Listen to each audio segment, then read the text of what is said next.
Welcome to our Webinar Wednesdays, Part 3. Today we are discussing the California Community Colleges Online Education Initiative, and specifically the new resources that are available for instructors. And we're going to be looking at the website for the OEI quite a bit today. I will give you the link in the chat window. You can either follow along on the screen, or you can explore using a separate browser window if you'd like.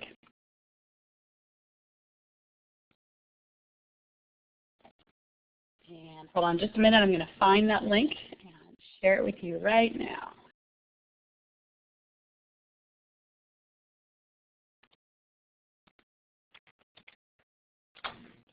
Okay. So you must see the link to the OEI website in the chat window. We're going to be going there in just a minute. I will also officially introduce myself here. I am Tracy Schaelen, the DE Faculty Coordinator at Southwestern College. Okay, so before we head over to the OEI website, I just wanted to give everybody a general overview of the Online Education Initiative. It was funded by a Chancellor's Office grant of $56.9 million, and all of the money was earmarked for improving online education in our community college system. Its goal is to increase access to high-quality online education for all of the students in our system, and to help those students reach their educational goals more quickly through increased access. And these three components are here on the OEI slide that I have brought in for us today. And so these are three ways that those goals are being met. One of them is the technology resources, and the OEI is leveraging the economy of scale. Our system is the biggest college system in the country, and so that gives us a lot of buying power. So we'll talk today about how the OEI is leveraging that to provide technology resources for us. Another component is system-wide resources for online students. So up until recently, we at each of the 113 colleges in our system have been kind of reinventing the wheel from college to college to college, and maybe even from classroom to classroom as we develop resources to help our online students succeed. The OEI has decided that it might be more efficient and we might be able to create more and better resources if we all come together to do that. And so a lot of the system-wide resources we'll be looking at today have been conceived of and designed by faculty from throughout the system, and they're available to all students at all the colleges in the CCC system.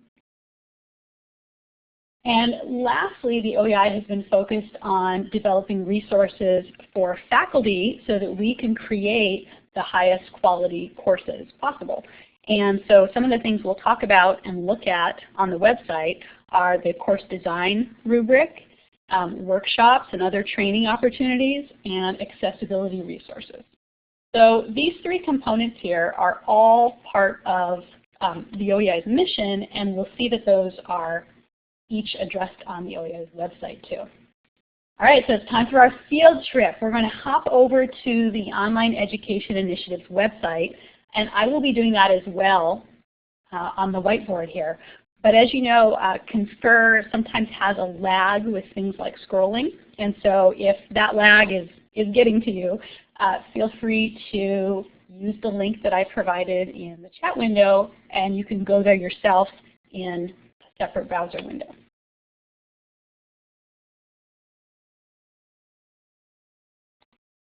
Okay, so I'm going to switch over.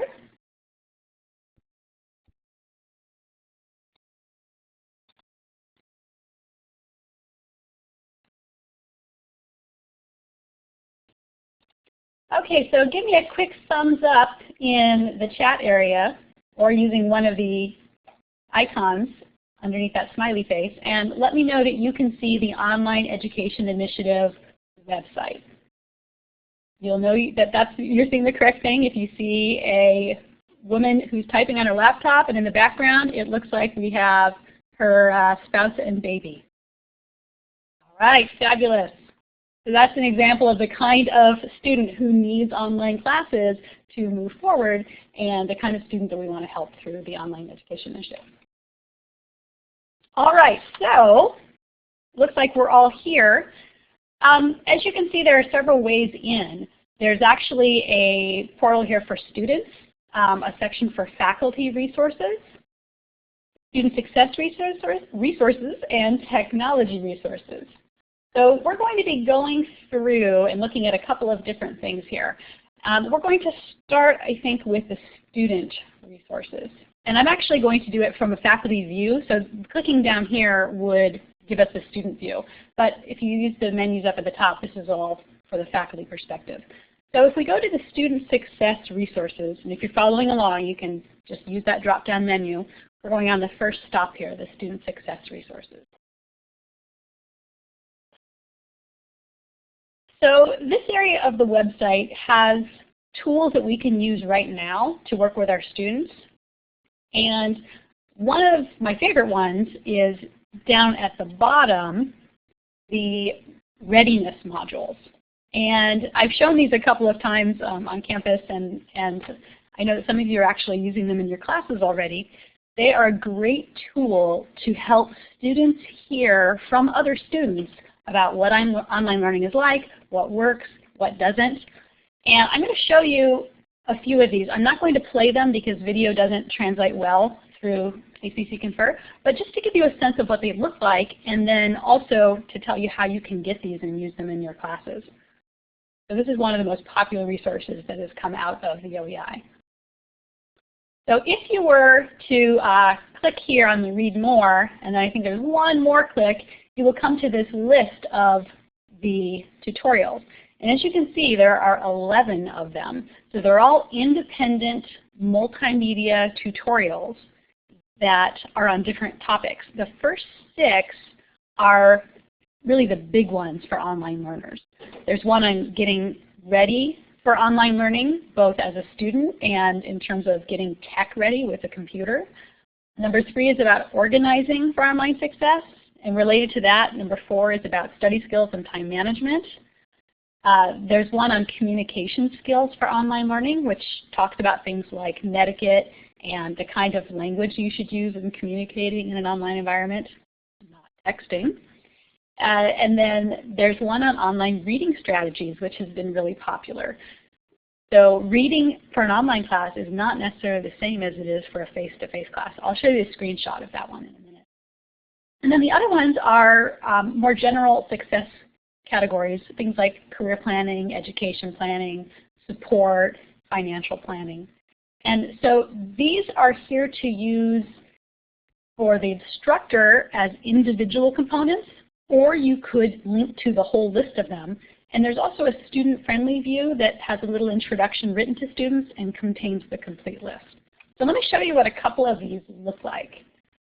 This is a little snippet of the first one, Introduction to Online Learning. And as you can see on the brown menu here, there are several different pieces, and students can actually just click to the piece they want if they've already seen it before and they just want to return to it. For example, my favorite part of this is the myths area. Each one of these myths will probably be familiar to you as an online instructor. Each one presents a common misperception about online learning told from a student, and then it talks about the reality in those situations. So this is really powerful in getting across to students what online learning is really like. For example, the first myth looks like this. So this online student talks about how online learning is going to be great because it's so much easier. You just have to read the book. You don't even have to go to class. And then you hear a big buzzer sound. You see the no symbol go across that student, and then the facts are discussed. Things like the workload is actually the same as a face-to-face class. There's often more reading in an online class because you don't have that face-to-face discussion component, and the importance of having motivation and self-discipline. So each one of these is really entertaining. It's short, and I think it really gets the message across to students about what online learning is truly about. So you can go through these on your own and watch them, decide which pieces you might want to share with your students. One more I'll show you is the reading one. This is, as you can see, I'm kind of in the middle of the reading one here. There's a print versus online section, and the audio here talks about the different experiences reading a book versus reading online. And as you can see from the icons here, the narrator talks about things like print having charts and images and lots of text, but an online reading assignment might include links to further resources and also might include audio and video components. And there's even a practice activity in this reading strategies module, which is helpful. And there also are the student question and answers, where we have real students asking the question and then it's being discussed. So these are a great resource for students to hear from other students and get some practical advice about how to be a successful online student.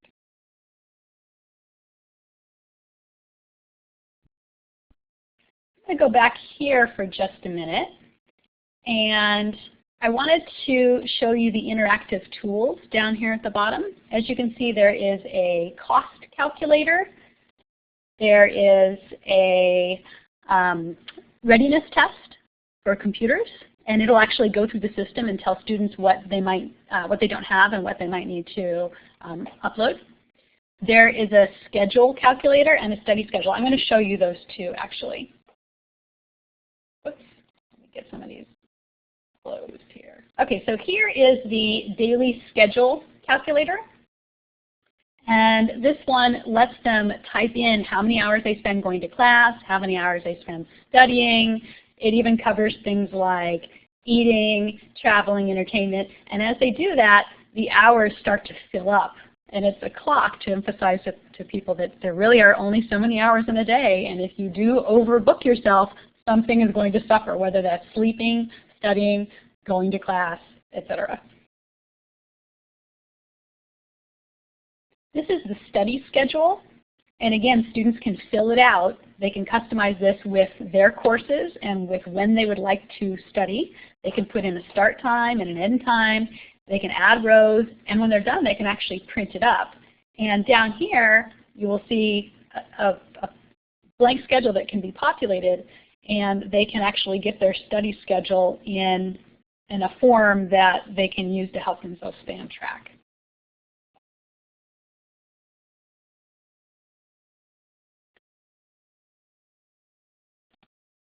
Okay, so I'm going to move on to another area. I'm going to close some of these windows as we don't need them anymore. Okay, so we're back in the student success area. A couple of other things I wanted to point out. There is a tutoring resources package that includes actual online tutoring. We already have online tutoring, but there's another piece that they're offering to all the colleges called a worldwide whiteboard. And that's a space that's a lot like Confer, actually. It's a whiteboard that the student and instructor can work together on, and they have some additional tools that they can use. If you're interested in learning more about that, you can click on the tutoring resources here. Another one that just came on board is counseling. So I'm going to go over there.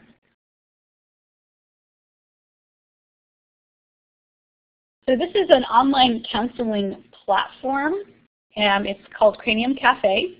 And it is just starting to launch now with the OEI pilot schools, and it will be available at a reduced price to all the schools. So if we have anyone who's interested in online counseling opportunities, basically our students and our counselors would use it. It would just be a platform that they could use to have those online meetings.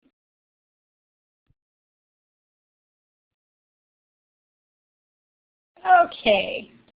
So I'm actually going to pause here for just a minute to see if anyone has any questions before we go into the faculty resources. I think that's where we'll be spending the most time. Anything that you want to talk about in terms of the student resources before we move on? I'll take a look in the chat window here.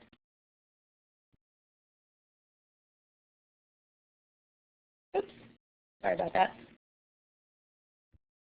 All right, so we'll move on then. If you go to the faculty resources here, And then you go to the professional development area. This has some great resources that we can all use. One of them is the OEI course design rubric. This rubric was developed by a group of faculty from up and down the state. They came together and worked quite a bit on designing a rubric that we all could use to kind of identify what a really great online class looks like. What components, what characteristics do these great online classes have in common? And the rubric is actually really specific, really detailed to help people use it, apply it to their classes, and figure out where they might be able to improve them.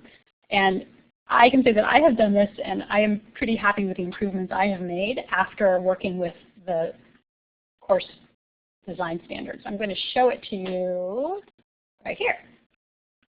So this is the front page of the rubric, and if we scroll down here, you'll see that there are going to be several different categories. There's a distinguished to exemplary category, satisfactory to accomplished, promising, or incomplete. Scroll down again. Sorry about the lag there.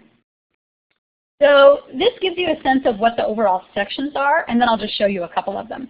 So there are 4 major sections for the rubric. One of them is course design, and course design looks at things like learning objectives, how the content of the course is presented, how effectively it's presented, and how well learners are engaged as they're learning about that content. Section B focuses on interaction and collaboration. So it looks at communication strategies. So what has the instructor planned to communicate with students? Is there a welcome letter? Are announcements used regularly? Does the instructor provide contact information, and so on? The development of a learning community and interaction logistics are here as well. Section C has to do with assessments, and Section D has to do with learner support. So that includes support for things like any software that is required, is the instructor explaining how to use it, providing the links that are necessary to upload any software, and are there policies and information about campus resources provided in the course. And then the last 2 sections have to do with accessibility and the technical aspects of the course that need to be 508 compliant for the course to be actually offered at all, but specifically offered through the OEI. So I'm going to show you just a couple of pages of this so you see what it looks like, and maybe you could think about how you might use it. Go to section A2. So each section is set up like this.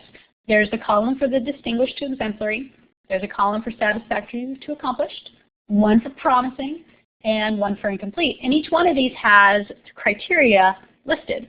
And so you can look at a course, perhaps your own, perhaps a colleague's if you're swapping courses to review each other's, and you can see which one of these seems to match up with the course. And if it's a little lower than you want, then you can look at the distinguished to exemplary to decide what pieces you might want to add in there.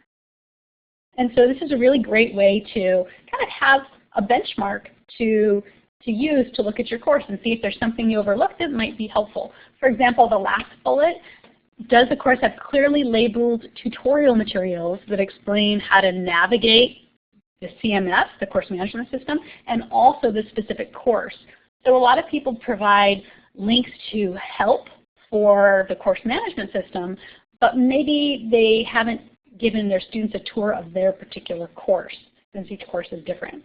So I like to do my tours using video because I can show them through a screencast where each item is located, how to do things like how to post to a discussion, how to submit an assignment, but it could be done with text and with screenshots as well. The important thing is that you are explaining to the students how to get around. So each section looks like this. Some are longer, some are shorter. As you can see, the section A1 for objectives is fairly short. I have to say this is one of the places that I made a big change in my course after looking at the rubric. So I had my student learning outcomes in my syllabus, but I didn't have objectives explicitly stated in each segment of my course in each week. And I realized that I knew what I wanted to do that week, but the students probably didn't really know what they were doing or why. And so I started creating objectives for each week, and it really helped to focus me as I was preparing that week's content. So I looked at my courses and started to see that they had all this extra stuff in there that I thought was nice, but wasn't really relevant to what I wanted them to learn. And so I was able to prune some of that out of there, and what was left was really focus on helping them reach the goals for the week. So I would not have thought to do that before the rubric, and seeing the differences made in my classes has really made me value this rubric. And yes, Ned is saying it's helpful to students too. Absolutely. We assume that they can read our minds in some ways, that they know what they're going to be doing that week and why. We might provide it in an announcement, but that doesn't really show them how all the pieces work together. And by seeing those objectives before they get started, it helps them focus their energies for that week, and it helps them see why we're asking them to do certain things. So it increases buy-in too. So if you're interested in using this, what I recommend you do is you get together a group of people who maybe teach in the same content area, or even just someone who teaches online but teaches a totally different topic. Just buddy up with them and offer to review each other's courses. And you can just use a highlighter and print this up and mark on it if you wanted. You can get together and just discuss it as you look at each other's courses, or you could just use it yourself to apply to your own course. But it's become a tool that's really being used across the system to figure out where the strengths and weaknesses are in a class, and then how you could address those to make the class stronger. I'm going to go back over to the web page here. So the link that I clicked to get to that PDF is right here. There's also a fully online version here. And then you'll also see that there are the @1 standards for quality online teaching. These address teaching behaviors. So we're talking about design with the rubric we just looked at, and the @1 standards look like this. And these are all about facilitating the course, things that you can do to make sure that the delivery of the course is as strong as the content and the organization of the course. So you could print up both of those. They're both helpful in addressing teaching online in different ways.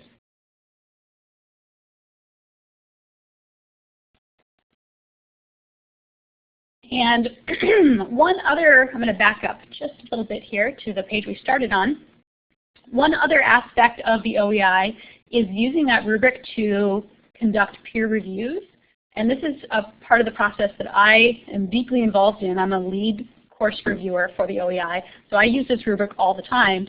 And for the courses that are part of the pilot program for the course exchange, which we'll talk about in a minute, they submit their courses, and a group of peers, including me, take a look at them and give them detailed feedback using that course design rubric. Then they can use that feedback and improve their courses, and they can even submit them again if needed, if they'd like to get more feedback. And so it's been a really great way for people to talk about what works well in online learning and what doesn't, and what best practices kind of are trickling or bubbling up from the trenches. And so it's great to be able to have people who are experienced online teachers giving each other feedback and advice. So that's a lot of what has been happening in the professional development part of the OEI, but there's actually more to discuss too.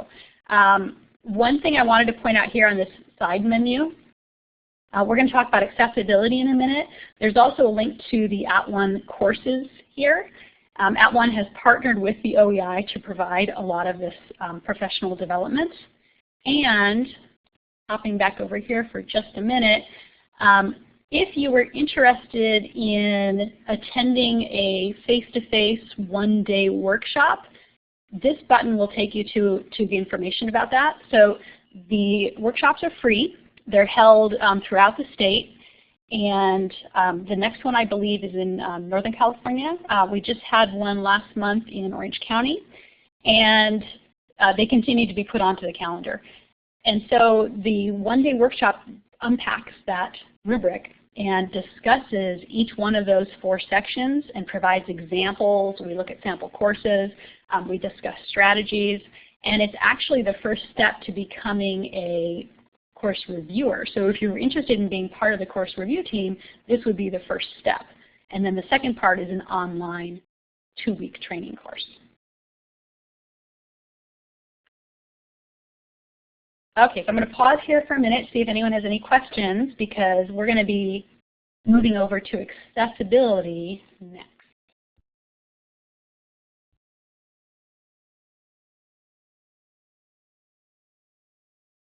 Okay, so I'm going to pop over. If you're following along in a separate browser, we're going to the accessibility support area.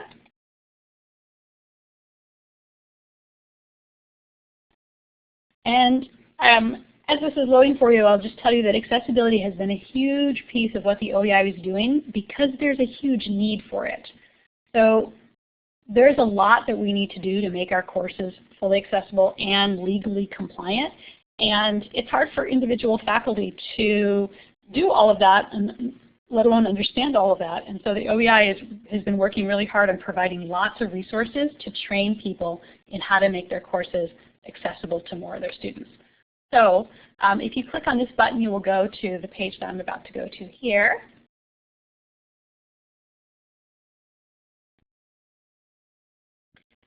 So this is going to take you to a repository of resources that the OEI has gathered on accessibility. So it starts out with some general information. And I thought I would touch on this one for a minute, learning more about the basic legal requirements. This kind of lays a foundation for our responsibility as online instructors. It talks about the legal requirements here and then what it means for online courses. The biggest one is that we need to be Section 508 and ADA compliant. But this one right here is the one that makes a lot of people really stop and think. So ad hoc accommodations, meaning fixing things in your course as needed, is actually not meeting the legal requirement. Our courses have to be accessible from day one, even if we don't know of a student with a disability in the class. So the time to make courses accessible is not when you get an accommodations form, it is actually when you're planning your course. So our legal requirement is to make all of our courses fully accessible no matter who happens to be in the class. And so that actually requires us to do quite a bit of planning and behind the scenes adjusting of our materials. And so that's what this website is great for. It gives you lots of specific advice for how to make different pieces of a course accessible. So I'm going to go down to the blue bar here. Forgive the scrolling. So this section starts with some basic starting points for accessibility. It kind of talks about some of the major things to look at. There's a self-guided resource for creating accessible courses. This one is focusing specifically on Canvas because that is the community college system's common course management system. And actually this page is in Canvas. If you look on the side here, you can probably tell that.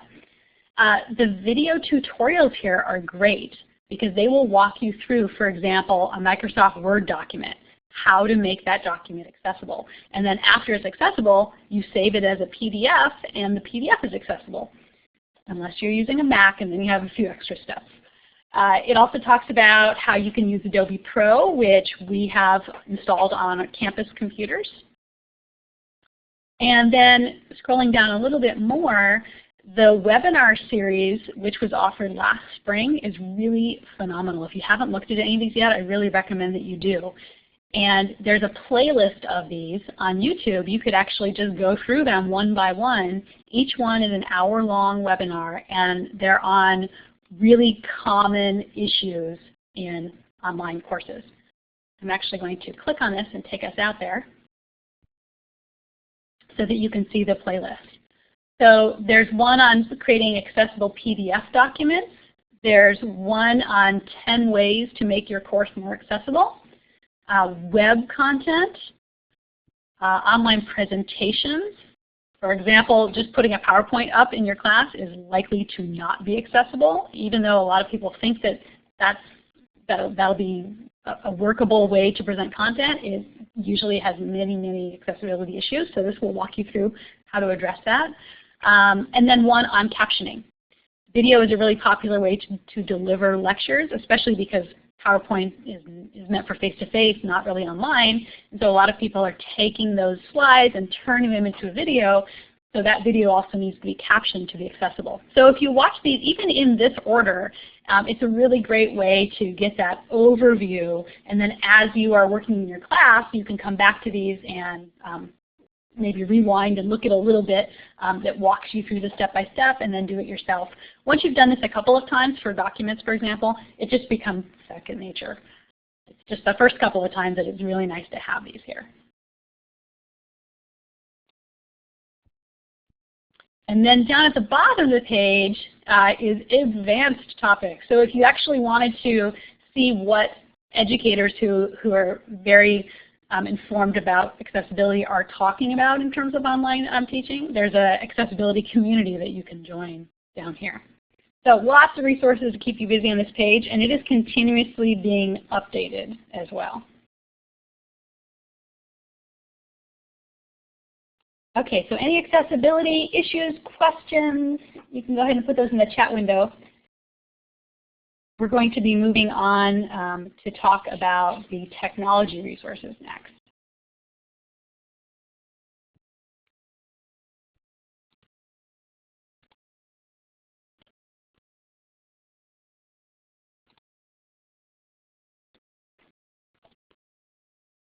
Okay, so the big technology resource that the Online Education Initiative has offered us is Canvas. So all online courses are taught through a course management system, and the OEI did a very thorough study of various course management systems, had demos, did reference checks in the form of site visits, and this large committee chose Canvas to be the common course management system. And so what that means is courses taught in the Exchange, which we'll go visit in a minute, that's our last button up here. Courses taught in the Exchange are all going to be taught in the same course management system, Canvas, so that students don't have to learn a different system to participate. It's also being offered to all the colleges in our system, and the OEI is actually using some of its grant funding to pay for Canvas for the colleges in our system for free. So we get it for free, but it's actually, the OEI is funding the use of Canvas.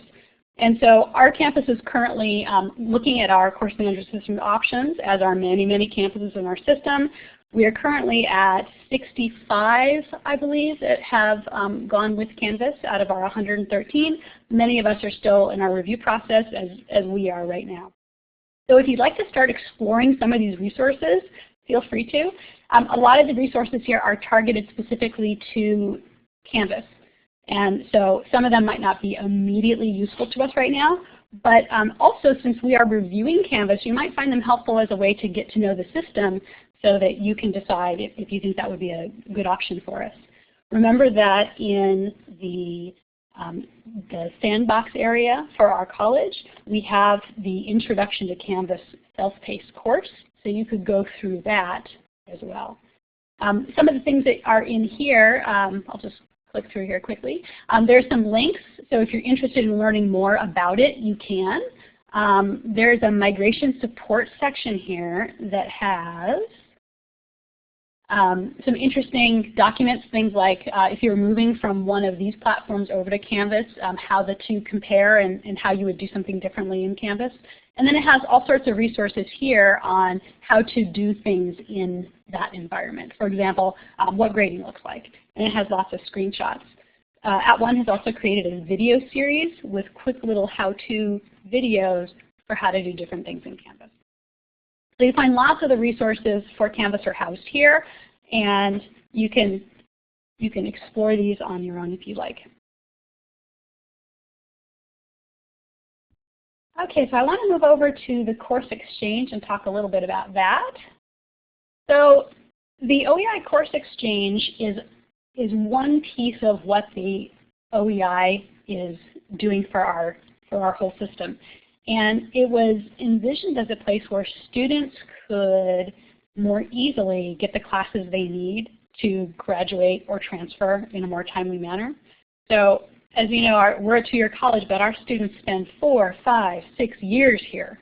It's supposed to be a 2-year college. Now there are lots of other reasons for that, but one of them is the inability to get the classes they need when they need them. Online certainly helps with that because it gives them a lot more flexibility, but our online classes fill very quickly, and in some programs you can't move on until you've taken a class that's very hard to get into.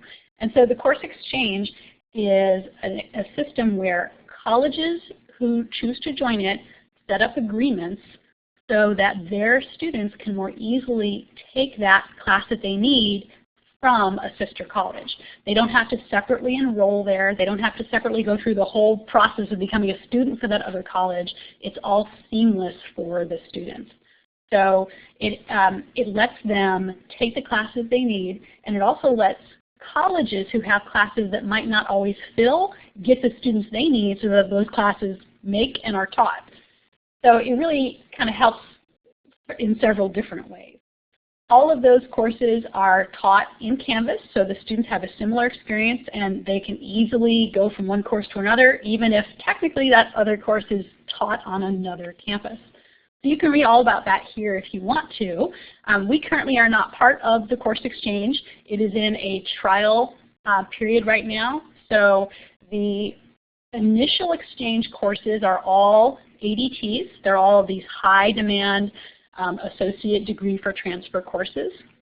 And the pilot colleges, 24 of them, are working on getting all these systems and agreements in place and are at the same time working on making their courses as strong as they possibly can be so that they're able to start on a small scale with how this exchange will work. And then once the pilot phase is done, it'll be opened up to other colleges in our system. However, the colleges need to be using Canvas as their course management system in order to join in, so that the students still have that similar experience going from class to class. So that's not a conversation our college has had yet because we are not a pilot college and we are not in Canvas. It's a conversation that we may be having in the future. But if you want to read about it, then this is a good place to start. And then down at the bottom there are some links that go to articles and press releases that give you a little bit more info.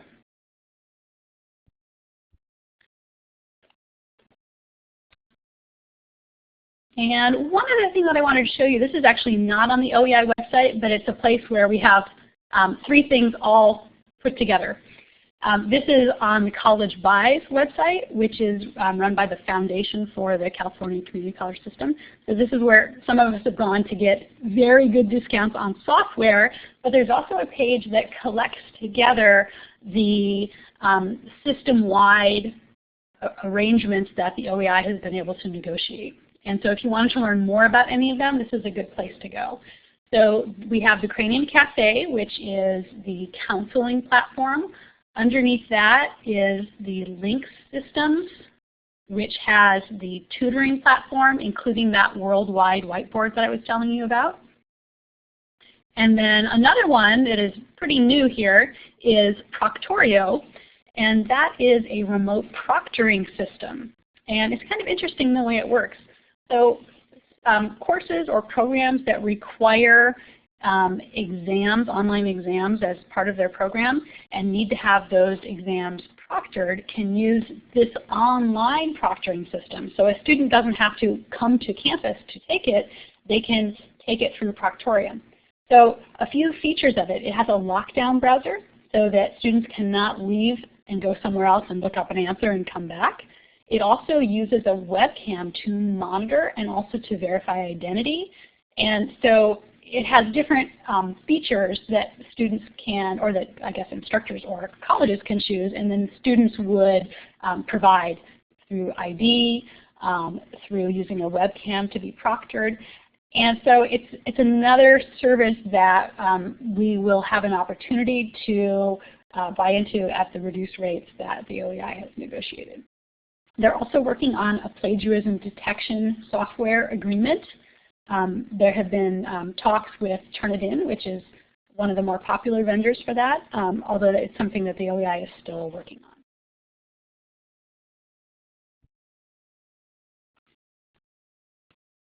So, I don't know about you, but it's a lot of information, right? There's always stuff happening. There are always new features that are coming onto this website, and there are always new opportunities to learn about. And one of the best ways to stay on top of what's happening with DE at the community college level, and specifically with the OEI, is to subscribe to a couple of key websites and newsletters. So I'm going to take you over now to my website. This is the DE at SWC. I'll put this in the chat window for you.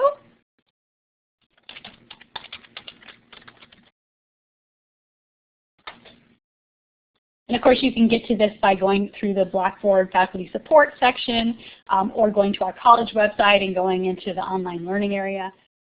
So I wanted to just remind you that there are a couple of resources here, the recommended websites, that can help you stay on top of all these changes. So you'll see here there's an @ONE link. There's a link to the website we were just looking at for the Online Education Initiative. The Online Teaching Conference is coming up in June. They're doing registrations now. That's always a great conference. And then on the second row, I wanted to call your attention to TechEdge. So TechEdge News comes out of the Chancellor's Office, and it's focused on news that's happening in technology-related issues. So a lot of that has to do with the OEI. In fact, they do a blog every month, if not more often, that has updates. And you can subscribe to this so that it's actually sent to your inbox, which is a good way to stay current. So if you are thinking about doing a subscription to any one of these things, that's what I would do. I would do the TechEdge News. And then there's some other goodies here as well. But in terms of our community college system, this is one of the best ways to stay up to date, is TechEdge. Okay, so I see Layla's got a question here. Do you have any ideas about monitoring plagiarism in online and hybrid classes? So SafeAssign does still exist in Blackboard, although it has moved. And I don't know exactly when it moved, but I discovered that it had moved when I was assigning a paper recently. So SafeAssign used to be a separate type of assignment. Now it has been integrated into the assignment option. And so it is essentially a box you can check and a panel that you can open to run SafeAssign. And yes, it's not as helpful for discussions. In fact, SafeAssign is probably, I'm trying to remember, I saw a study that had actually been done of this. SafeAssign was not very effective at finding plagiarism, but I have to say that even Turnitin was not very effective. It was more. Turnitin is significantly better, but do you know the best way, the most effective way, was simply using Google. Was simply copying a suspicious passage, pasting it in Google, and looking for it. That returned the original source at a higher rate than any of the other systems. And perhaps that's because it's us, the human beings who teach the class and know the students, who are doing the search and not a computer. So that actually works for discussions too. If you have a suspicious passage in discussion, Googling it is not only the fastest way, but it's also actually the most accurate way to get your answers. And then I've been focusing a lot on the prevention side of plagiarism. I still have to do that periodically, but by really talking about what plagiarism is and isn't and how it does apply to the discussion board, that tends to head off some of that plagiarism in the beginning, and then people get into a rhythm of doing their own work. So I found that by doing a special plagiarism unit in the beginning of the class, one of the early weeks, and being really blunt and specific about things like, is it okay to cut and paste from a website into the discussion board? That shows that I'm aware of it and that they need to think carefully if they're going to do that. It also helps with the unintentional plagiarism that happens sometimes too. And yes, Dorothy's mentioning that disclaimer that we have.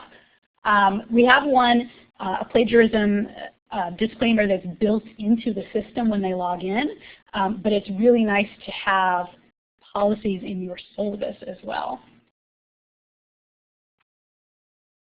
Yes, and actually say writing using your own words. And then also, if you want to use source information, you must cite the source.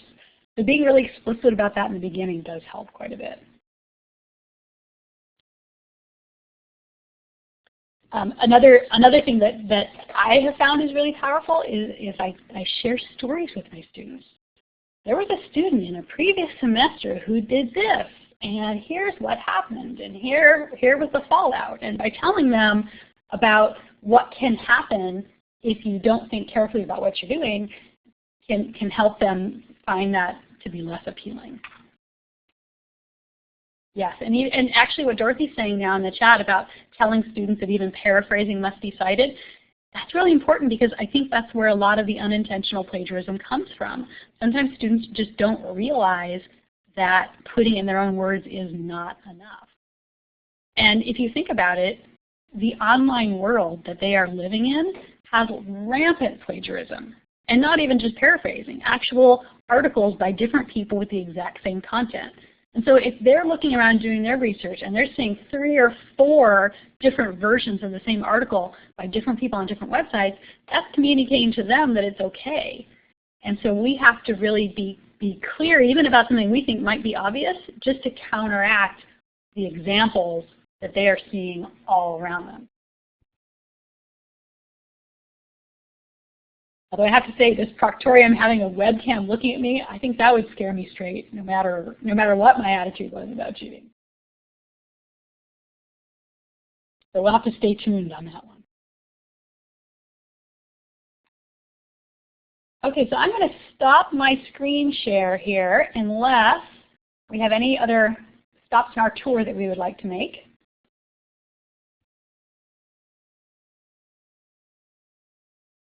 I'll bring us back over here to our slides. Can everybody see the field trip slide there?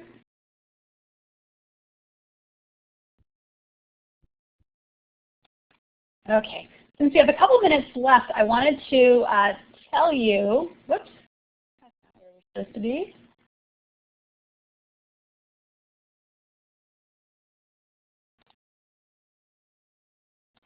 There we go. I wanted to tell you about the next webinar, which kind of builds on what we've been talking about today. It's going to be all about accessibility, about the requirements and the resources that we can use to make different parts of our courses more accessible. So it'll focus specifically on documents, on images, and on videos. And so if you are wondering how to address any of those pieces, that might be a good webinar to sit in on. That'll be on April 6th, the week that we come back from break, and it'll be 12 to 1 right here. And I also wanted to remind you to go into my learning plan and fill out the evaluation so that you can get flex credit for this. And the way you do that is from your account, you would click on the Manage button here, which will open up this view, and then you can click on the evaluation. After that evaluation has been submitted and you have been marked as attended, then it should be ready to move through the process for the final approval to get you your flex credit. And that is going to bring us to the end. We actually have about 3 minutes left if anybody has any questions. But I just wanted to say thank you for joining me on our little field trip to OEI. It's a place that I go to often because there's always great stuff there for instructors, and there's great stuff there for students too. So when you find something that might work in your class, remember that everything there is all Creative Commons licensed for all of us to freely use. That is an important part of their project. So everything, including that course design rubric, is able to be printed, distributed, and used however we would like.